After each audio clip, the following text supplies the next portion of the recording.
Good morning everyone, and I want to welcome you this morning. Coffee with the word of the Lord para sa tong morning devotion. And today, gusto natin mag-share sa matagusa-gusa. Anyway, we are in the garden. Gusto natin mag-share sa matagusa-gusa may tungod sa pulong sa Ginoo, and nindot kay ang pulong sa Ginoo mga igsoon. This is from Psalms 19 verse 14, and the whole chapter this is about his prayer and his praises with the Lord. In verse 14 ngayon siya, may the word of my mouth and this meditation of my heart be pleasing in your sight, Lord, my rock and my redeemer. Nindot kay pulong sa Ginoo. You know, sa atong mga previous na to nga morning devotion, we talk about grow, no? Naghisgota sa pagtubo diha sa atong pagpangalagad sa Ginoo.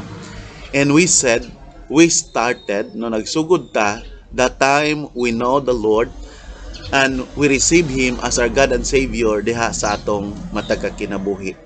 And we also said that kanang process bitaw nga ginatawag na to nga born again happen diha sa atong matag kinabuhi. Sa una I said, abi na ko relihiyon ni siya, but this is a process that everyone, ang kada usa sa ato dapat mataw pag-usab diha atubangan sa Ginoo. Now, as we are born, samtang na tao ta diha atubangan sa Ginoo, God is expecting us to grow. Nagsugod ta og infant ta, unya baby, unya young adult, then hasta nga nagtubo ta diha sa atong pagpangalagad sa Ginoo.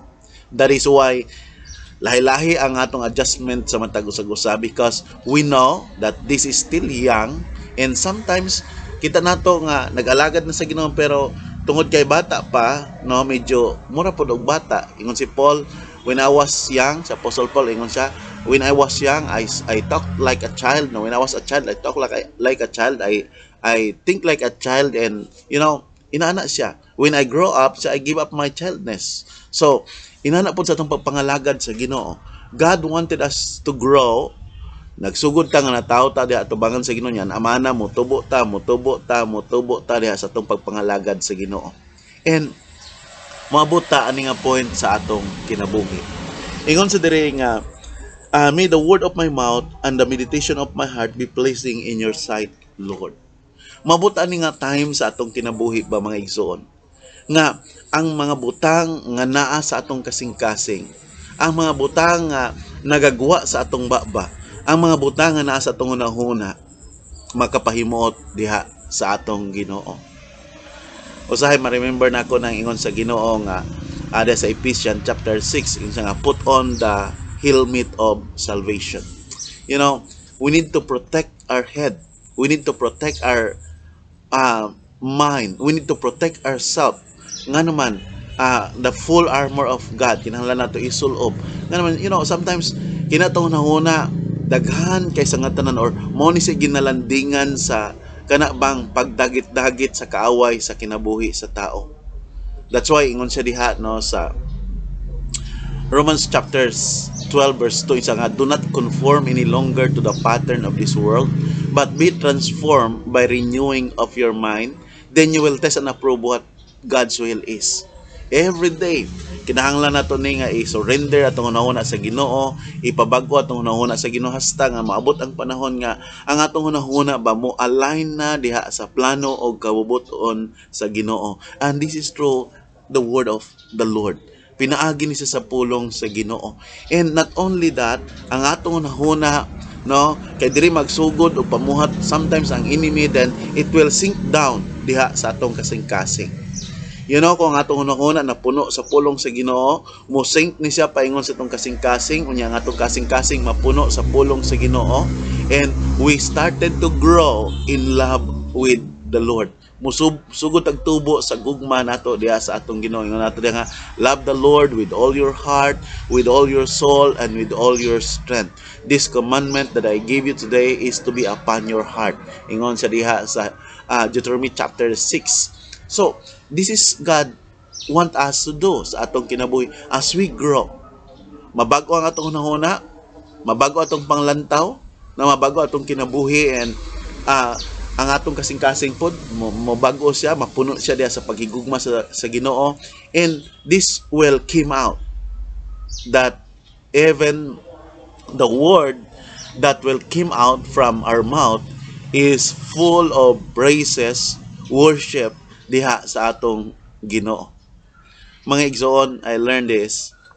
The more you know the Lord, the more you experience with the Lord, the more you enjoy serving with the Lord, the more you praise God, you honor God diha sa imong kinabuhi. I tell you, on this journey, walay time sa kinabuhi nga kanang dili nako pasidunggan ang Ginoo. Every day, every hour, every minute, every second, every time nini nga kinabuhi, God is worthy.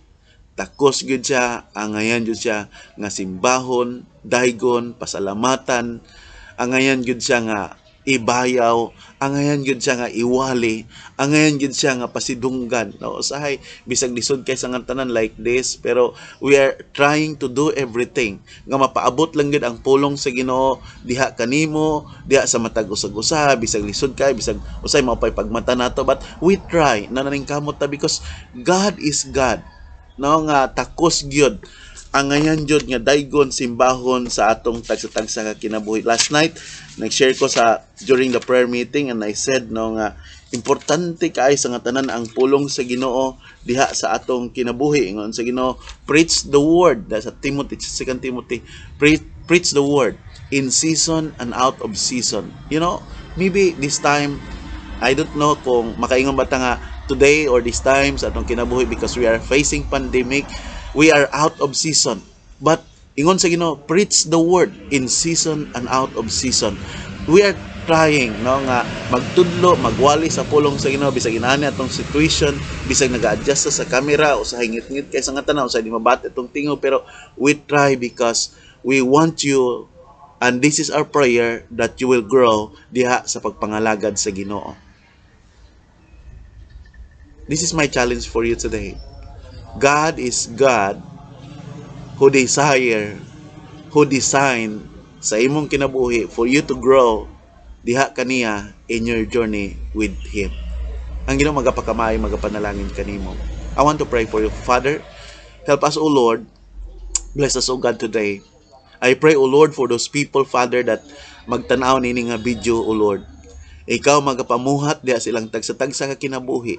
Allow them to know you, allow them to receive you as their God and Savior, and allow them to grow that every day, every hour sa ilang kinabuhi, ang ilang pasalamatan, pasidunggan, ikaw o ikaw lamang, O Dios.